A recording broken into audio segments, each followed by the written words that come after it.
at a certain point it was a little bit too much for a kid, maybe. Do you remember a moment where you had to do something where you were like, oh, I don't want to do this, but I have to make somebody happy?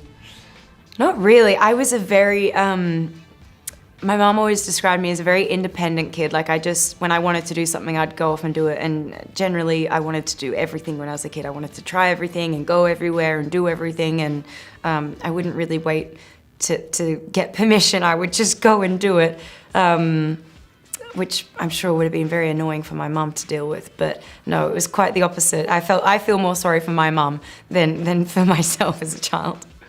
People thought that this movie could never be done and finished. Tell us about the struggle, especially for you as an actress and, you know, the maker of the movie. Yeah. I mean, the production issues were... Logistically, this was a difficult movie to make because it's so unconventional. People were never going to invest a lot of money into it. Obviously, we're grateful that everyone did take the chance and put money into this film, but still, because it's such a gamble, we were never going to have a huge budget to play with. But at the same time, there were so many aspects of this story that make a film expensive. There were so many locations. It spanned over 40 years, which involved prosthetics for multiple characters.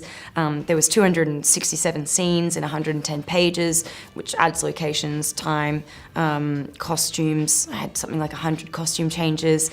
There was 2 Olympics, which require big crowds. Again, that's very expensive. And it was a period piece. As much as we feel like the 80s and 90s were just yesterday, it's still considered a period piece, so every bit of clothing, every prop, everything had to be of the era, and that makes everything more expensive. So we had a lot to do in a very short amount of time. We filmed the film in 31 days, and it was insane and hectic, but our crew was incredible. Everyone who came on board really rolled their sleeves up, and I think in the end, it really embodied the spirit of Tonya, to have production be this frenetic, fast-paced, messy thing that everyone loved so much. It was really it was a labor of love. And I don't think if we had more time and more money, I don't think we would have made a film as good as we did. I mean, you got an award. Something must have been good in this movie, people right? like it, yeah. Yes, people like it. Of course, it was kind of exhausting. You had to train a lot. But my research is like, I found out that you're already very talented in many things. Is it true that you want to, in Germany we say, Feuerstangen jonglieren, which actually means fire juggling? Is that true? Oh, like fire twirling? I mean, I've done a little, I have poise at home, but I'm not good or anything. I do a lot of things, I'm just not very good at any of them. I'm just very mediocre at doing a lot of random things. That's my talent. Which is good too. So final question, when I was a kid I used to act too, and I remember some crazy ass auditions when I was a kid. Some funny, some maybe traumatizing. So do you remember your funniest audition? Yes, I had accidentally taken a medication.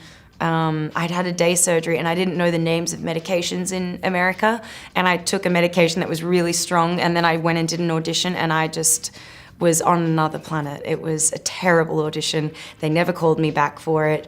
And then I had to go do a driving test afterwards to get my Californian license, and thankfully the driving examiner wasn't there that day, so I didn't drive. Thank God, because I was not in the right headspace for it.